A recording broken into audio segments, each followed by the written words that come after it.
We all got quiet. Who's kicking it off this morning? That would be Charles. Oh, okay. Well, hello, everyone, and welcome.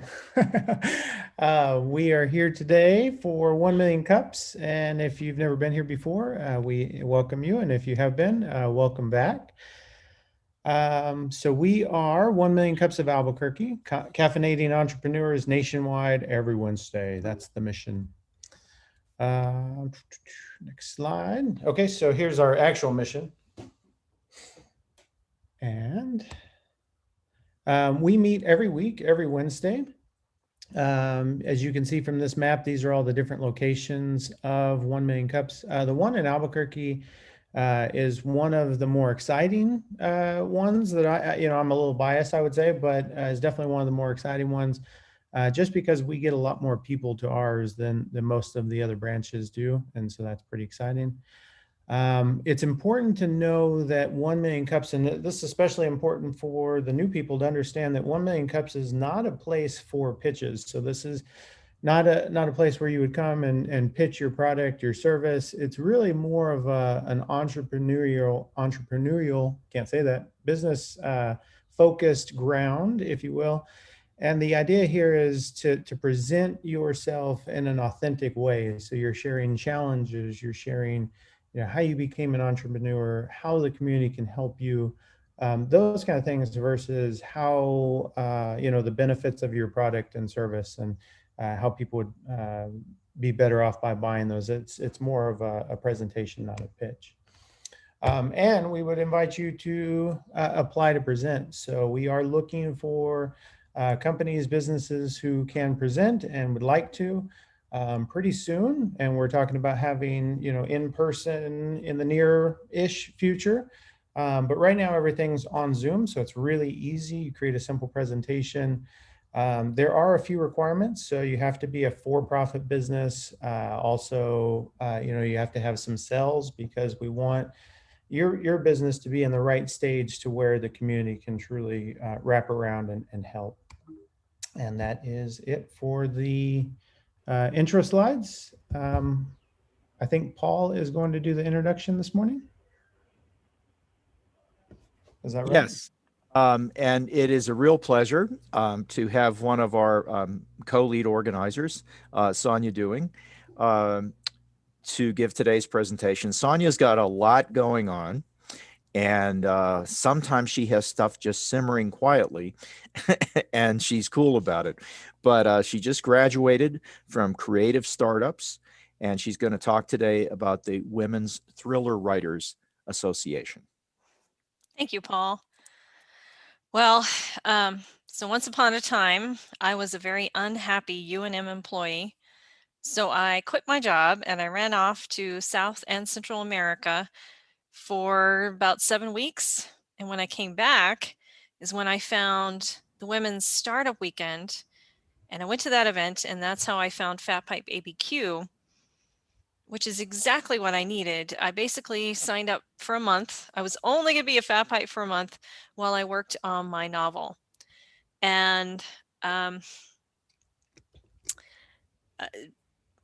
being at FatPipe ABQ, I was surrounded by a lot of entrepreneurs and entrepreneurial events, and I was inspired to try and solve problems for writers.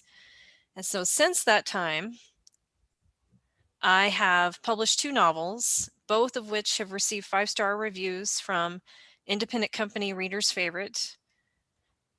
I started a company called Duckies, and the initial idea for Duckies was it was just going to be an event business for writers. And one of those events is our short story-a-thon. And so the idea of that is we go from idea creation on a Friday night to a published short story on a Sunday. And many of these stories have become best-selling short stories, top stories in their genre. And many of these writers either haven't written before or have had taken a long time before they went back to writing. And so this has kind of been a gateway for some writers to continue their writing process. Now, Duckies has become a publisher, And these are the first 2 books that we took on this last year for our first published books. And they have both won awards. So I'm really excited about the work these authors have done and what we've done with them.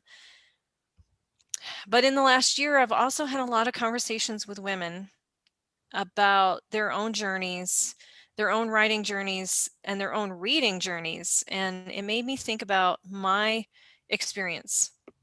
So when I first tried to get my first novel published, I could not find an agent who was willing to take an adventure thriller with a main female character. And I tried a lot of things to find an agent. It shouldn't be that hard. So it was conversations like that that I was hearing this last year, but I was also hearing about women they loved spy novels, but they stopped reading them. Same thing with sci-fi, because many times the female character is just fodder for the male story arc. And so I wanted to change that. So I came up with this idea for the Women's Thriller Writers Association around the same time that creative startups had their libraries as launchpads pre-accelerator program.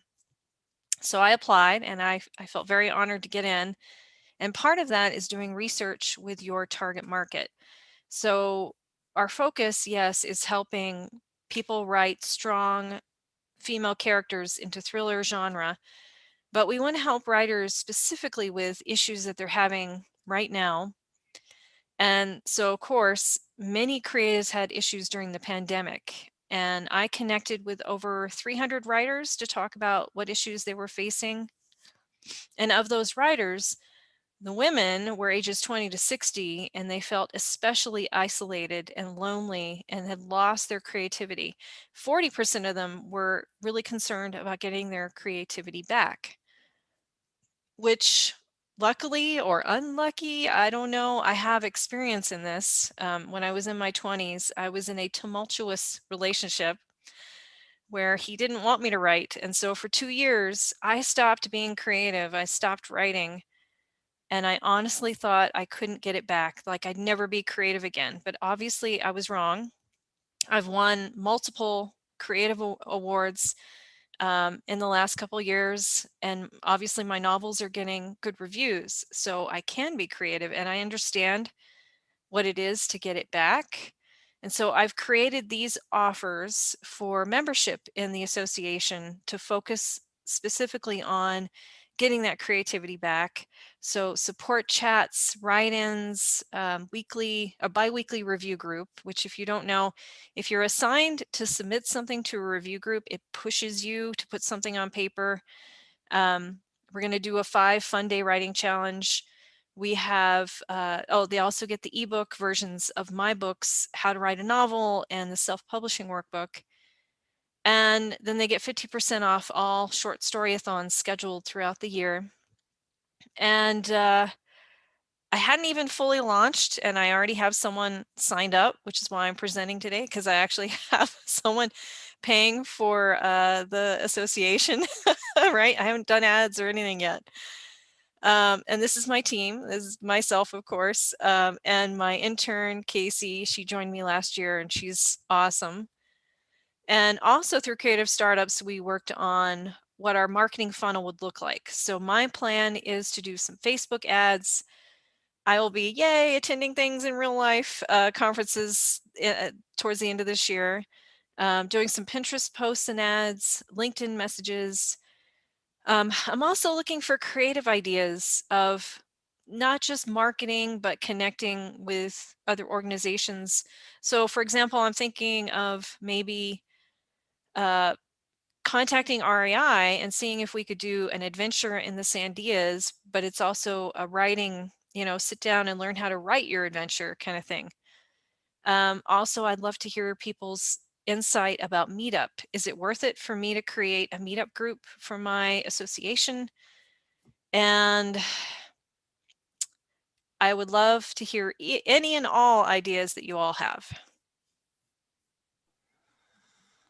Well, thank you, Sonja. Let me kick off the questions. First, I'm going to show question etiquette to people. I'm Paul Sauter, founder and chief scientific officer of Equiseek, and that's how you should introduce yourself with your name and position when you ask a question. So I'd like to ask you specifically what you got out of creative startups, because a lot of people are not familiar with that process. So creative startups, this specifically was a pre-accelerator, and it's all about coming up with that idea that's going to help your audience right now.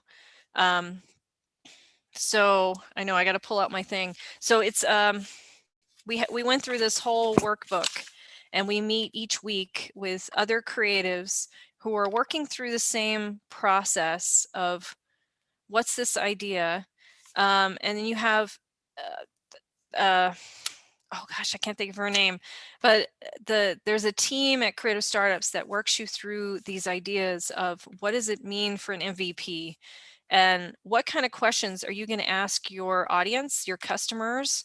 You know, what does that customer discovery look like? You also are pitching to them about your business to see if you're thinking about your business in the right way. So in the beginning, I was thinking about my readers, and that's how I was pitching it. Because I want to do a podcast for readers, but I don't really have any writers. So they re-steered me, and they're like, no, you should stop thinking about your readers right now. Think about the writers, because those are your true customers. And so it's a really great program if you can get in. Okay, Miriam.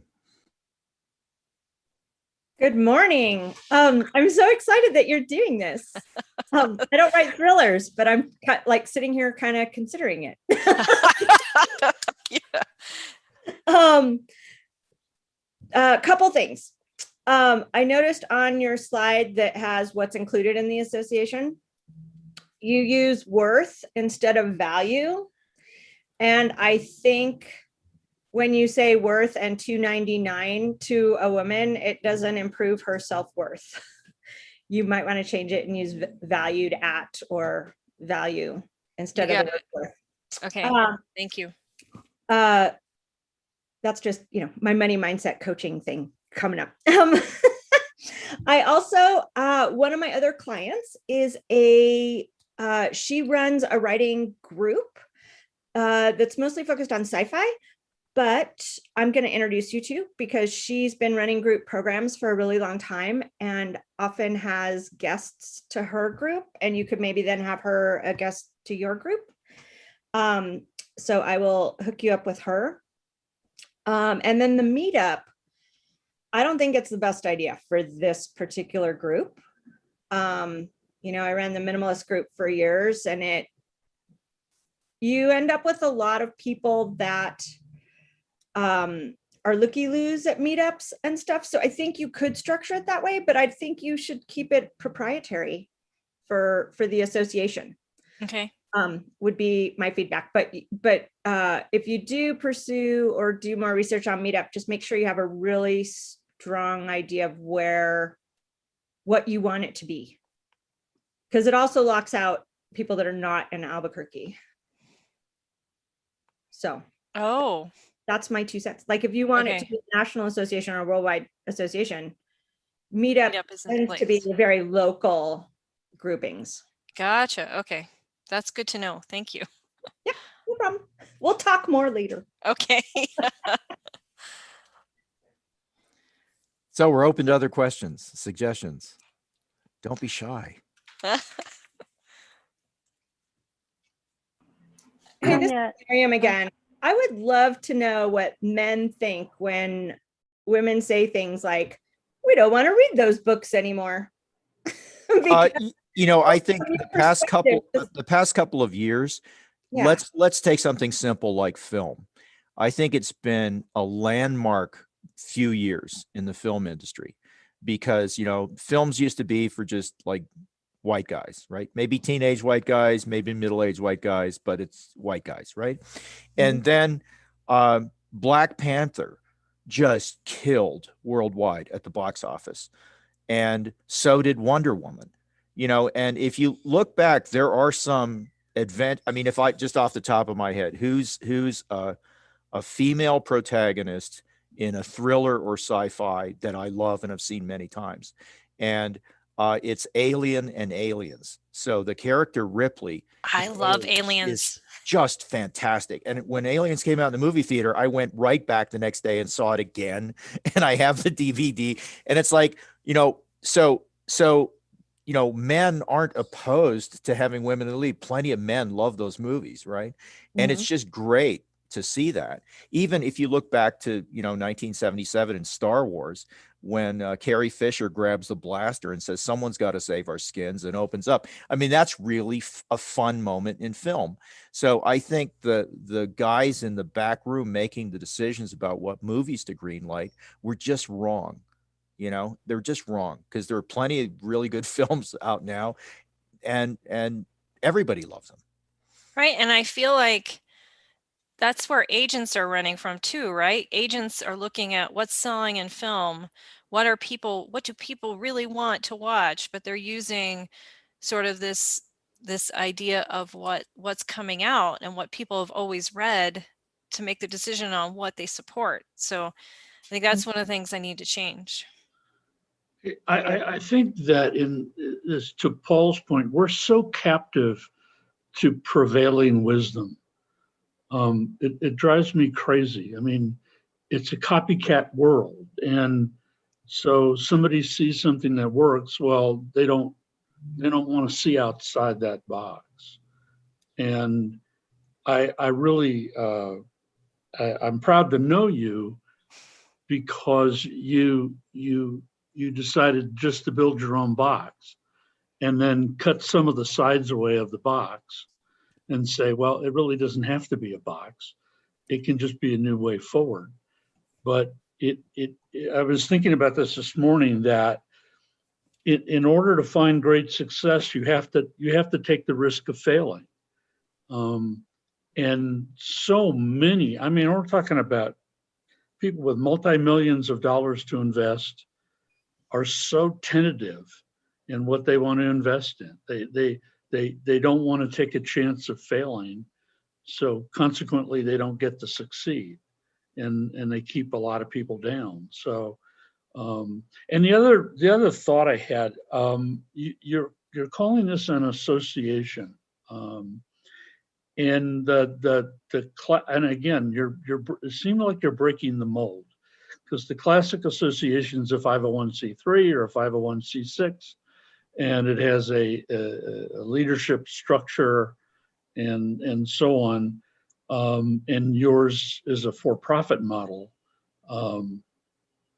I guess the question I have is, are you creating an opportunity for members of your association, if they are members, to have a buy-in into the direction of the association? Because if you do that, well, first of all, it's messy, but it also creates opportunity, I think, to go way beyond your mind and take advantage of the collective minds of the people you attract. And again, it's messy, because, when you open that door, I mean, a lot of times nobody comes in the door, but you could also have a stampede. Right.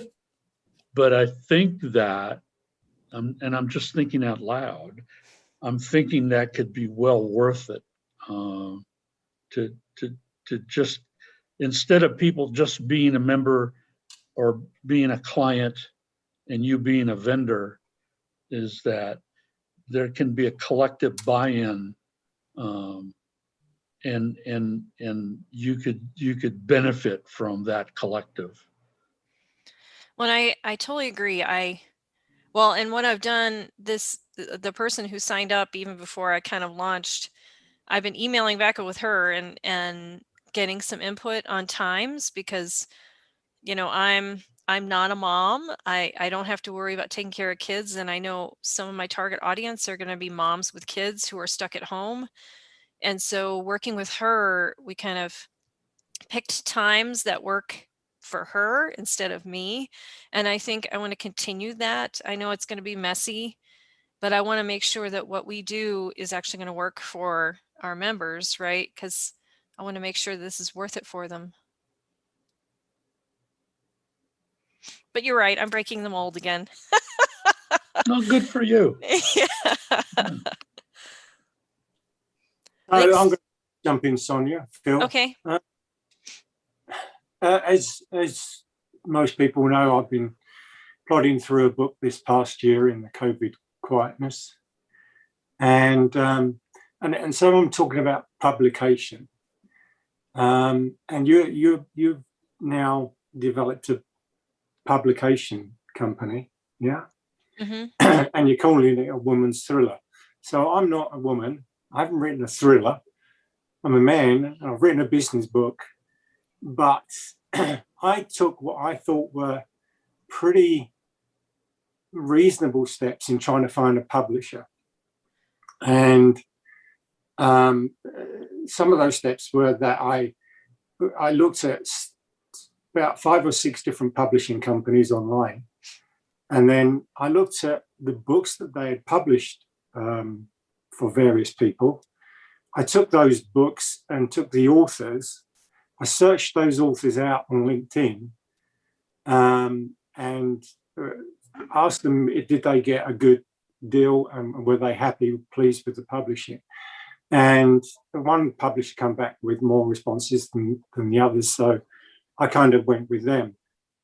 And then when I was talking to the salesman, when I first contacted the publisher, he outlined what I was going to get in terms of support when I was going through doing the publishing. I've learned a lot about publishing a book, and it is a tough road, especially for somebody who's just written their first book. One of the questions I didn't ask, but didn't really twig to me at that particular time, was, how many business books have you written? And I don't know if there's a difference between publishers publishing a business book or a novel, but I think there is to me, because when I look through how they formatted that book, okay, when they send me the format, I just do a quick look through every page. Does it look right? Do the diagrams look right? Do the tables look right? Do the pie charts look right? And on the first 2 formats, I've gone back and said, this is a disaster. I mean, just look at the book. It's not a series of words as a thriller would be. So if I'm going to go for a next book, all right, I'm going to look for a different publisher because I'm not too happy with this one. Right. And, you're going to be open to not being just women. Oh yeah. Well, and so first of all, Plot Duckies, we're not just a publisher. We actually help. So in that case, we wouldn't have published your book through our company as a publisher, because we're specifically looking for fiction books with strong female characters for Plot Duckies. But what we do help people with is, if you wanted to self-publish, we would take your book and format it. We just did, and we'd format it for you and help you self-publish versus coming through our publishing company. But I know some people don't want to do that, because like for me, I'm happy self-publishing because I'm comfortable with all that technology. Some people don't want to deal with that. They want a publisher. They just want to hand it to them and have them do all the work and deal with it. But if someone wanted to self-publish, anyone could come to us, and that's what my intern helps with, formatting and that sort of thing, which, we're learning, because our last book we helped someone self-publish was a book of poems and stories and plays, which we had no idea how to format. So we had to go and do some research. So I'm disappointed in your publisher, because they should have done their research.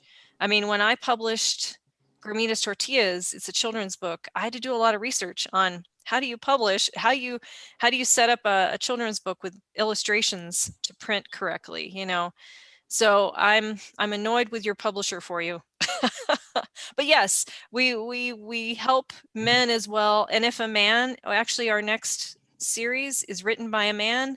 It's a sci-fi series with a strong female character.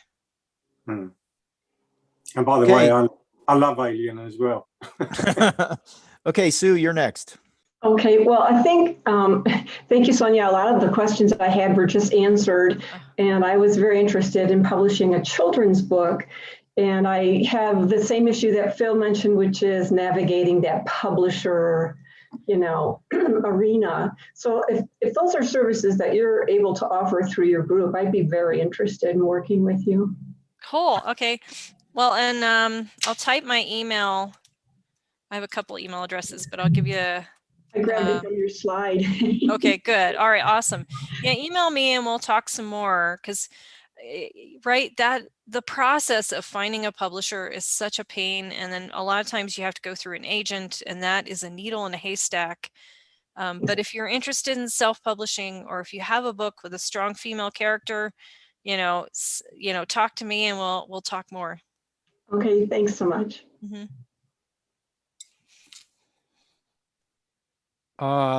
Have we worked our way through all the questions?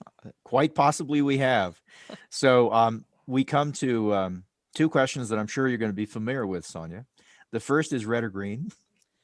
Well, okay, so I love them both, but like this morning I made huevos rancheros. It has to be green.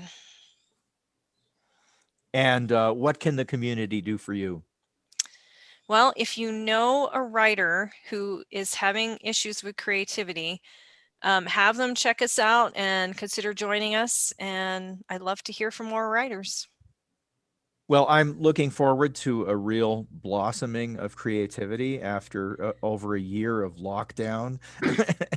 and I think it's going to be a very interesting time as things slowly open back up. So I'm going to hand it off to Lisa for events.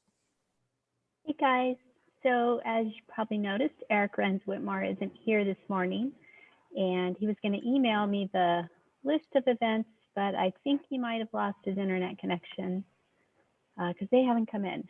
So if you have an event, he said there wasn't much on the list anyway, but if you have an event, please feel free to post it in chat to share with the group.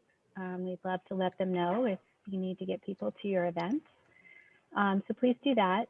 But we do have a couple of other things we want to talk about. Lots of things are opening up. We actually just reduced the mask policy here at FatPipe, so people who are vaccinated are allowed to walk around freely. I went to Artichoke Cafe last night and had a drink in the bar, and my heart was like pitter patter because I was so excited to get out with a friend at a real bar. So we feel like maybe it might be time to bring 1 Million Cups back. And we'll start with a hybrid model. So I'm going to launch a poll. I'm not sure how it displays on your end, but we would love to have you vote on whether or not you're ready to come back to a hybrid model of 1 Million Cups. And please let us know if you'd rather Zoom or do it in person. We're thinking about kicking this off in July. We have some technical things that we need to work on. And one of them is a good way to video the session. The phones just don't cut it. Computers aren't that great. We'll do Zoom, and we want to have a live audience here with a videographer. So we are looking to bring someone on our team who can help us with that. We're also looking for more volunteers on just the organization side. So if you're interested, feel free to chat me up and we'll get in touch later. We're thinking, yes, we are thinking, Michael, that we'll start in July with a hybrid model. So the state's supposed to be open up by then anyway, if we all get our vaccines. So let's hope that that happens and we can open up and welcome everybody back. If we do a hybrid model, we'll have a very specific registration model where you will have to register to come in the facility and you will be checked at the door. And if you're not on the list, we're going to ask you to hop back in your car and hop on Zoom. So Lisa, it looks like most people have responded now. Only one person maybe that hasn't. And we have a 91% in person, 27% Zoom. So I'm not sure how those numbers correlate. Well, I think that's great. I think that means a hybrid model is going to work for us. Yeah. Unless the state opens up 100%, we'll probably cap in-person registration at 30 people.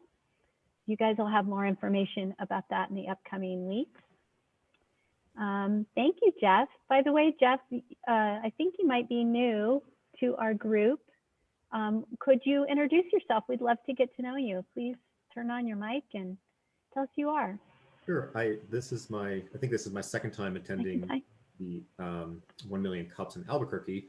I just moved here from Cleveland in December, where I used to attend the 1 Million Cups there. So my company is Toasty, Toasti, and we make and sell consumer heating products. So we have a consumer heated mouse pad right now and a heated yoga mat. And we're actually getting ready to rebrand our heated yoga mat, do a second generation. So if I can take a quick poll for everyone, just raise your hand. We're thinking about different names for a new heated yoga mat brand. So one that's come up is Olava. So I just quick show of hands. Does anybody here like the name Olava? Okay, thank you. Thank you. We're so glad that you're joining us. Sounds like you need to apply to present though, Jeff. Yeah, I think I'll be presenting maybe when we start getting closer to the cold season and we're getting ready to launch again. Alrighty, great. Thank you. So I don't see anybody else new. How about big wins? Do we have anybody in the group with a big win they'd like to share? Sure, I'll throw in. We've been flying under the radar for a while now, over a year.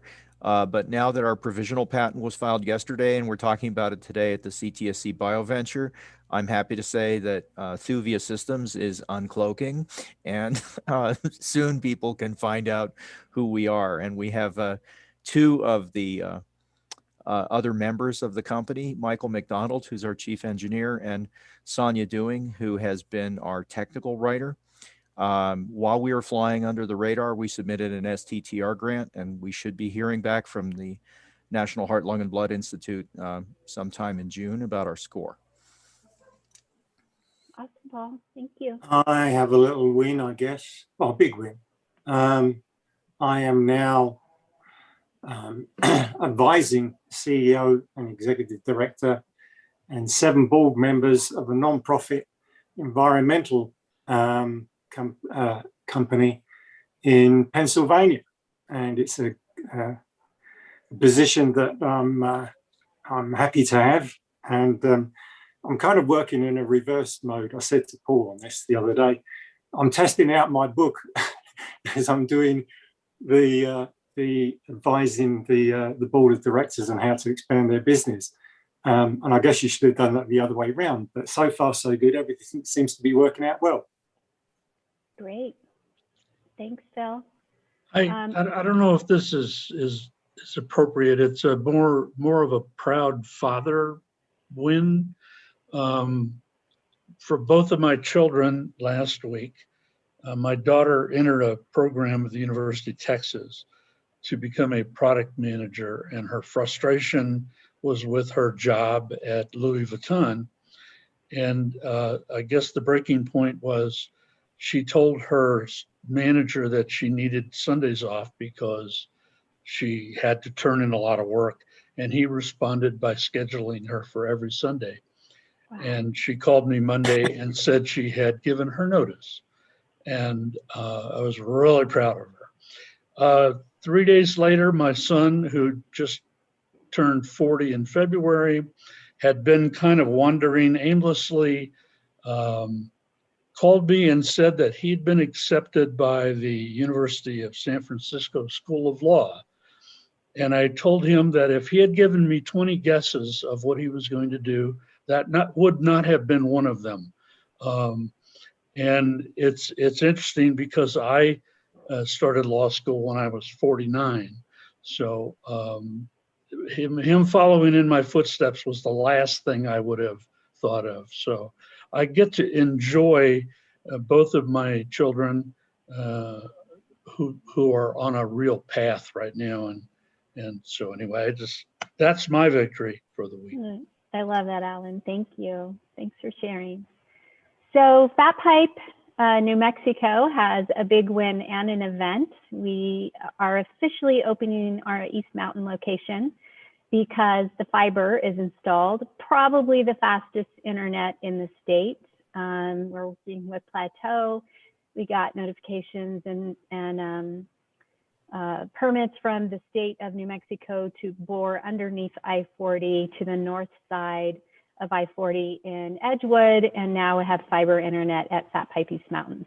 Our official grand opening is June 11th, so we're doing a ribbon cutting at 9:30. So if you'd like to come out and check out that space, I think we'll actually do 1 Million Cups from that location coming up soon, so that you guys can see the space virtually and